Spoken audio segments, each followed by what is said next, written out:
the universe, it's still a baby. It's billions and billions of years old, but it's still a baby. Apparently, they've got a new picture of the universe, and they found it to be a little bit fatter and lumpier, like oatmeal.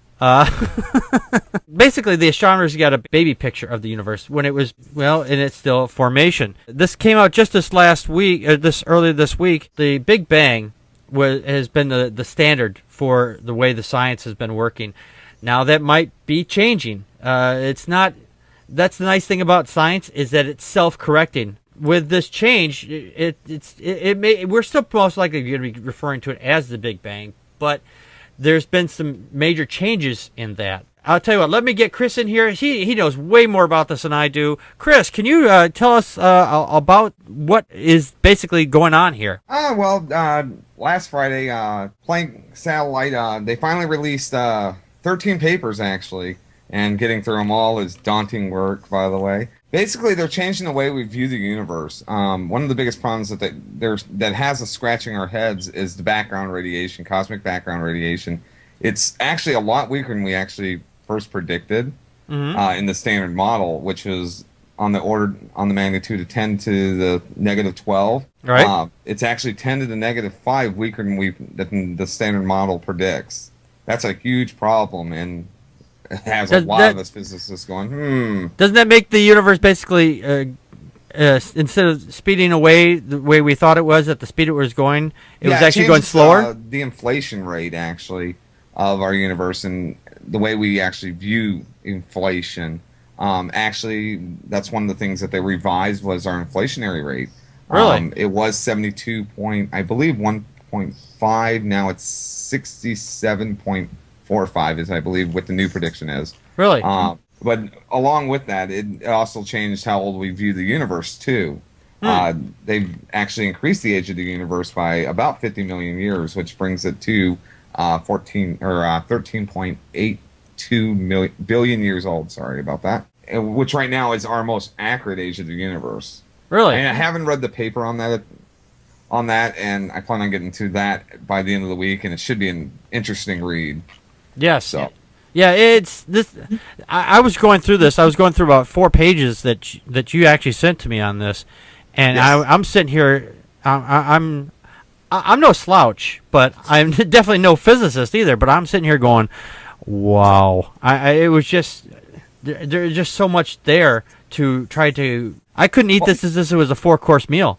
Well, some of the things that's making us go, is like the northern and southern hemispheres of our cosmic background radiation. We have a huge lumpiness in the northern versus the southern. It's massively different. We have a lack of signal in the southern and a lot more signal in the northern, which is making us go, why is it doing that? Now we have to go and come up with a whole new physics explaining why that happened during the Big Bang, if it leads back to the Big Bang. But right now, the standard model overall has predicted the way our universe is, but we're going to have to go back and start redoing the physics behind it and start actually getting down to the nitty-gritty of it and trying to figure out why this data is showing us these interesting little hiccups in the standard model that we didn't actually predict, and why it didn't predict it. You know what I think it is? It's oatmeal. That's what it is. It's got to be oatmeal.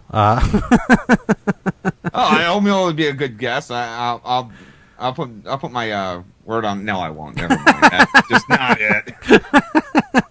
It's cosmic oatmeal.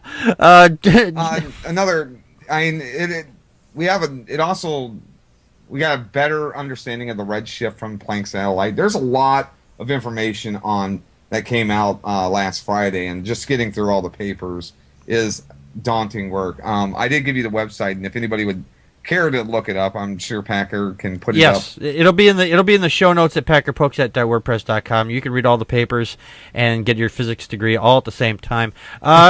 Joe, your thoughts? Yeah, the precision used by these telescopes and the satellite was very fine, which is how they were able to obtain this data. And the article mentions that the microwaves detected by the Planck date from 370,000 years after the Big Bang, which is as far back as optical or radio telescopes will ever be able to see. But the article continues that the patterns within them date from less than a trillionth of a second after the Big Bang. Yeah. So this is not only evidence for expansion, but also a snapshot that goes further back in time to the early universe than we've ever seen before. Yes. Which is really exciting. A lot of science deniers scoff at the Big Bang and they naively decry, oh, it's just a theory. On the other hand, I was very excited when this story broke, and I tweeted a snarky little caption with the article, this thing called evidence? Because it really is. It just confirms more so the model that is already established by evidence. I've in my career have scoffed at the Big Bang too, early in my career. Well, you know what? I think you're entitled to, because you have a master's degree and you go to MI for preaching sake. Oh my God! So you have every right to scoff at it. We're not worthy. We're not worthy. No, we're not. We're far from it. Well, I mean, what basically convinced me is all the data that's come out over the last 10, 15 years. I mean, it's just everything's pointing towards the Big Bang, and the more data we get from these satellites, the more we have to sit there and go, okay, it is the standard model, and the standard model points towards the Big Bang. So at this point, we're just going, everything's pointing towards that. So all of us physicists are going, okay, so this is the track that we need to get on at this point, and if we don't, we're lying to ourselves at this point. And science doesn't like to lie to itself. I mean, we certainly don't, especially on this show. Let's get a few more comments in here. Crystal, your thoughts? What he said. I couldn't agree more. Well, okay, so I've got two thoughts, and it's going to be really quick. Okay. A scientist's idea of the Big Bang Theory and mine are two different things. Mm-hmm. But, okay. Yours is a TV show, right? No, I'm just kidding. Yeah, that's what I mean. And the second thing is baby pictures are supposed to be lumpy and bumpy and kind of fat. So, that's about the extent. This was an interest. I mean, all the articles have been interesting, and everything that I've read about it. Do I understand all of it? Not really. So that was a good explanation, Chris. I appreciate that. Yes, we do. Yeah, definitely do You're appreciate welcome. that. And don't feel bad. Even I look at some of it and go, what am I reading? And I have to reread it 3 or 4 times to grasp it. I mean, when you start talking physics, it is a tough nut to crack, and it's sometimes hard to wrap your head around some of the things that they come out with. So I don't feel bad. I mean, I just been doing it for a long time, so I have kind of intuitive nature to it. Yeah. It's just the more you read up on it and the more you learn about it, the easier it gets to interpret the data. Interesting. Medusa, your thoughts?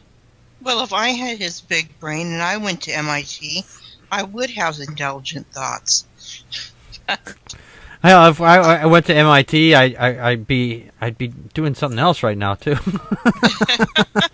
What he said. Could you in that case, I'm glad that you're not, because I actually really enjoy your show. Oh well, thank you. Aww, Well, thank you.